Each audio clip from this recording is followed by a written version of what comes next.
Le juge raciste se moque d'Ibrahim Traoré au tribunal et il est surpris par son génie juridique. Le soleil brillait sur le palais de justice de Paris, ses rayons dorés se reflétant sur les façades en pierre. L'air était chargé d'anticipation, alors qu'une foule de journalistes, d'avocats et de curieux se pressait devant l'entrée principale. Tous attendaient l'arrivée d'un homme qui allait bouleverser leurs attentes. Ibrahim Traoré, le président du Burkina Faso. Une berline noire s'arrêta devant les marches du palais. Les caméras se tournèrent immédiatement vers la portière qui s'ouvrait lentement. Ibrahim Traoré émergea, vêtu d'un costume sombre impeccablement taillé, sa posture droite et confiante, contrastant avec les regards sceptiques qui l'accueillaient. À l'intérieur, la salle d'audience bourdonnait de conversations à voix basse. Le juge Dupont, connu pour son scepticisme et ses opinions parfois teintées de préjugés, particulièrement envers les figures politiques étrangères, s'installa à son pupitre. Ses yeux scrutateurs balayèrent la salle, s'arrêtant brièvement sur la place vide réservée à Ibrahim Traoré. Lorsque le président burkinabé fit son entrée, un silence soudain s'abattit sur l'assemblée. Ibrahim avança d'un pas assuré, son costume légèrement trop formel pour l'occasion, attirant quelques regards amusés. Le juge Dupont ne put s'empêcher de faire une remarque sarcastique. « Eh bien, monsieur Traoré, vous vous êtes habillé comme si vous alliez à votre propre procès. J'espère que ce n'est pas un présage. » Des rires étouffés résonnèrent dans la galerie, mais Ibrahim resta impassible, son visage ne trahissant aucune émotion. Il s'inclina respectueusement devant le juge avant de prendre place. « Monsieur le Président », commença le juge Dupont, une pointe d'ironie dans la voix, « j'espère que vous avez préparé un discours éloquent pour nous aujourd'hui, ou peut-être avez-vous l'intention d'improviser ?» Ibrahim leva les yeux vers le juge, un léger sourire aux lèvres. « Monsieur le juge, » répondit-il d'une voix calme et assurée, « je croyais que nous étions ici pour chercher la vérité et la justice, pas pour faire des discours. » Un murmure surpris parcourut l'assistance. Le juge Dupont, pris de court par cette réponse inattendue, fronça les sourcils. « Très bien, monsieur Traoré, puisque vous semblez si pressé d'aller au cœur du sujet, pourquoi ne commenceriez-vous pas par nous expliquer pourquoi vous pensez que les actions de votre administration sont légales ?»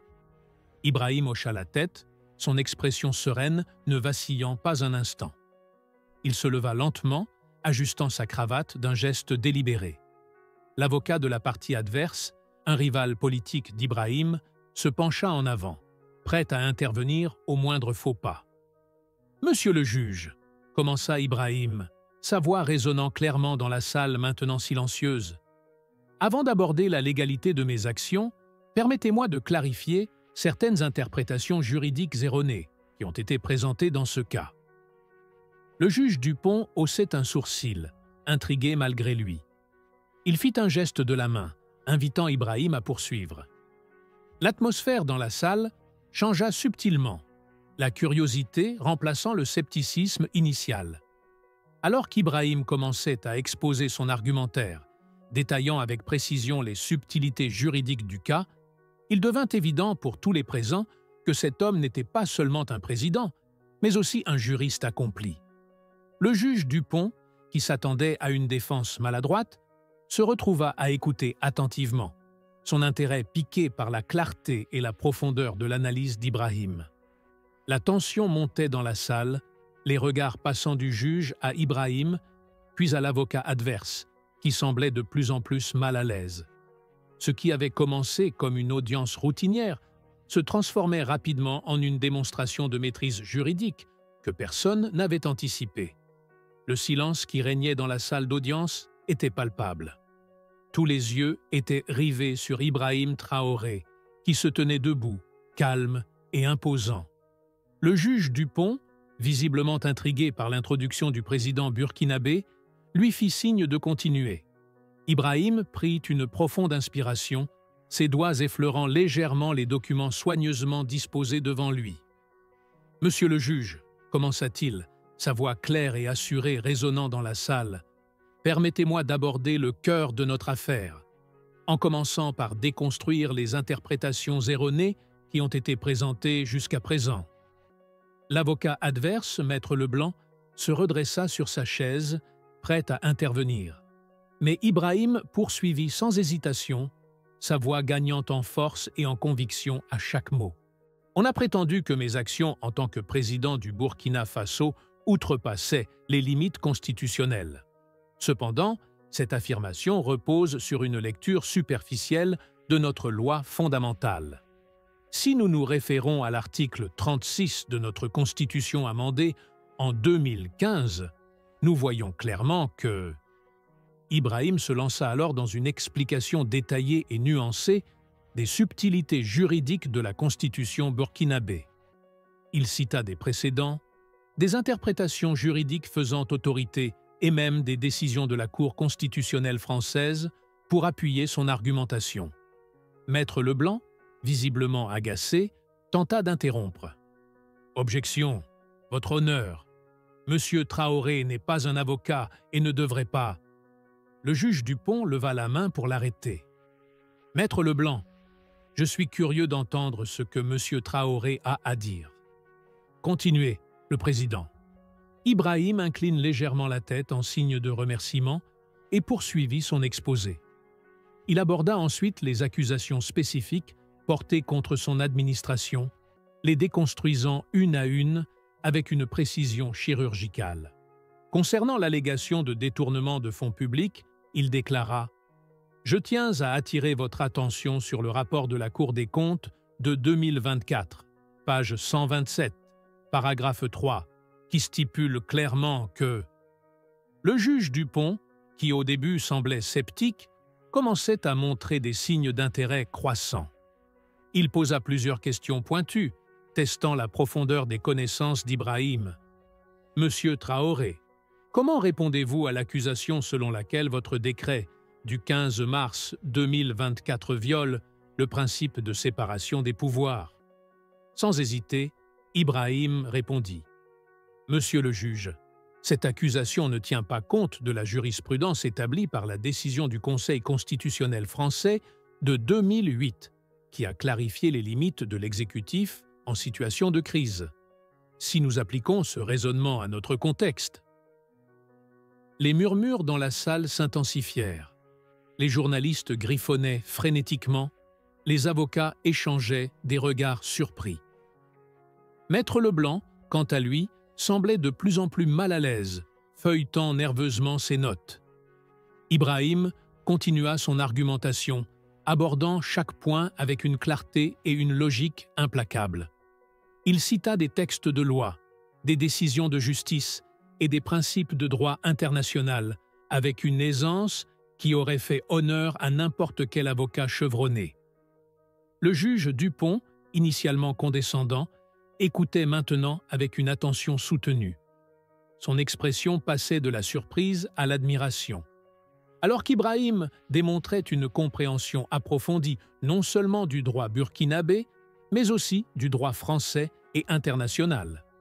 Alors que le président burkinabé concluait son premier argument, un silence stupéfait s'abattit sur la salle.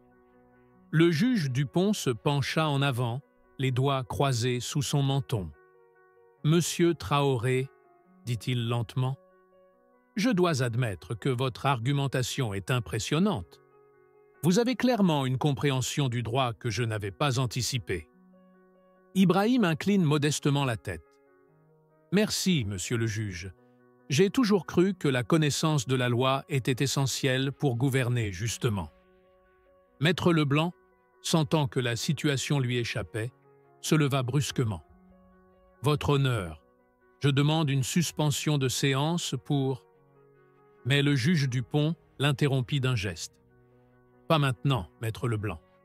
Monsieur Traoré n'a pas fini son exposé, et je suis très intéressé par ce qu'il a encore à dire. » Ibrahim, sentant le changement dans l'atmosphère de la salle, se prépara à poursuivre. Il savait que ce n'était que le début, mais il avait réussi à ébranler les préjugés et à captiver l'attention de tous. Le véritable défi allait maintenant commencer. L'atmosphère dans la salle était chargée d'une tension nouvelle. Le juge Dupont, qui était initialement moqueur et condescendant, se retrouvait maintenant confronté à un homme dont les compétences juridiques dépassaient de loin ses attentes. Et tandis qu'Ibrahim poursuivait sa défense, il était évident que ce tribunal n'allait pas oublier de sitôt cette audition surprenante. La salle d'audience était sous tension. Le juge Dupont, un homme d'une cinquantaine d'années, commençait à se rendre compte que le jeune Ibrahim n'était pas un simple avocat, mais un véritable génie du droit. Les murmures dans la salle étaient de plus en plus forts. Les avocats adverses commençaient à regarder Ibrahim d'un œil plus attentif. Ibrahim se redressa dans son siège, un sourire presque imperceptible aux lèvres. Il savait que cette audience allait tourner à son avantage, mais il n'avait pas encore révélé toute sa stratégie. Le juge, les sourcils froncés, observa les documents que lui tendait Ibrahim. Le jeune avocat avait subtilisé un détail dans le dossier qu'aucun des autres n'avait vu, un élément clé qui pourrait bouleverser toute l'affaire. « Votre honneur !» commença Ibrahim d'une voix calme mais assurée. « Je pense que j'ai négligé un détail crucial dans ma première intervention. Permettez-moi de le rectifier avant que la situation ne nous échappe complètement. » Le juge, un peu surpris, donna son assentiment. Ibrahim sortit alors un autre document de sa mallette. C'était un email, envoyé par erreur par la partie adverse, qui démontrait une incohérence flagrante dans leur argumentation. C'était une preuve solide, écrite noir sur blanc, et il savait que c'était la pièce manquante du puzzle. Le silence s'abattit sur la salle. Le juge Dupont prit quelques instants pour examiner le document, ses yeux se rétrécissant sous la concentration. Il leva finalement les yeux vers l'avocat adverse, qui semblait mal à l'aise, mais tentait de dissimuler son inquiétude. « Comment expliquez-vous cela ?» demanda le juge en s'adressant à l'avocat de l'autre partie. Ce dernier balbutia quelques mots, tentant de se justifier, mais il savait que l'affaire venait de prendre une tournure décisive. Ibrahim, quant à lui, attendait, les bras croisés, sans laisser paraître la moindre émotion. Le juge Dupont, après quelques minutes de réflexion, se tourna vers Ibrahim. « Je dois admettre, monsieur Traoré, que votre présentation des faits a été impeccable. Vous avez non seulement démontré une compréhension profonde de la loi, mais vous avez aussi fait preuve d'une acuité qui dépasse de loin l'expérience habituelle pour un avocat de votre âge. » Ibrahim hocha la tête respectueusement, mais son regard ne quittait pas l'avocat adverse, qui semblait maintenant accablé par la vérité qui se faisait jour. Le juge se tourna vers l'avocat de la partie adverse. « Vous allez devoir revoir vos arguments. Ce dossier est désormais ouvert à de nouvelles considérations. » Le ton était sans appel. Le jeune Ibrahim, toujours aussi calme, adressa un dernier regard à son adversaire, un sourire en coin. L'affaire était loin d'être terminée, mais pour la première fois, il sentait que la justice allait de son côté. Le juge, quant à lui, était encore sous le choc de la finesse de l'argumentation d'Ibrahim, et il savait que cette audience allait marquer un tournant. Il se leva finalement, prêt à rendre son jugement. « Je vais prendre quelques minutes pour réfléchir à tout cela », annonça-t-il. Mais il est évident que ce procès a pris une nouvelle direction. Les battements du cœur d'Ibrahim s'accéléraient, mais il restait maître de lui-même. La suite dépendrait du jugement du juge, mais une chose était certaine. Il avait montré au monde qu'il n'était pas juste un jeune avocat. Il était un génie du droit. C'était la fin de cette partie du jeu, mais la guerre venait à peine de commencer. Si ces histoires vous touchent, alors imaginez plonger encore plus profondément dans des récits inspirants et bouleversants. Des histoires vraies, des parcours de vie extraordinaires, des combats contre l'injustice et des triomphes qui défient toutes les attentes. Découvrez « Je sais pourquoi chante l'oiseau en cage » de Maya Angelou, Une vie de Simone Veil ou encore Nelson Mandela, La couleur des sentiments, des témoignages puissants de résilience et de courage. Si vous aimez les grandes histoires de revanche et de justice, Le Comte de Monte Cristo ou Ne tirez pas sur l'oiseau moqueur vous captiveront. Et pour des récits qui célèbrent la différence et la force intérieure, Wonder et la couleur des sentiments sont des incontournables. Vous trouverez tous ces livres en description de la vidéo. N'hésitez pas à cliquer pour les découvrir et vous laisser remporter par ces histoires qui résonnent avec celles que nous racontons ici. Ce sont des liens d'affiliation, c'est-à-dire que si vous achetez un livre en passant par un lien, nous toucherons une petite commission, ce qui aide la chaîne à se développer. Nous vous en remercions d'avance. Avant de partir, dites-nous d'où vous regardez cette vidéo dans les commentaires. Et si vous avez apprécié cette histoire, n'oubliez pas de vous abonner à la chaîne et d'activer la cloche pour ne rater aucune de nos prochaines vidéos. Nous publions 4 vidéos par jour à 7 h, à midi, à 15 h et à 19 h, et ce tous les jours.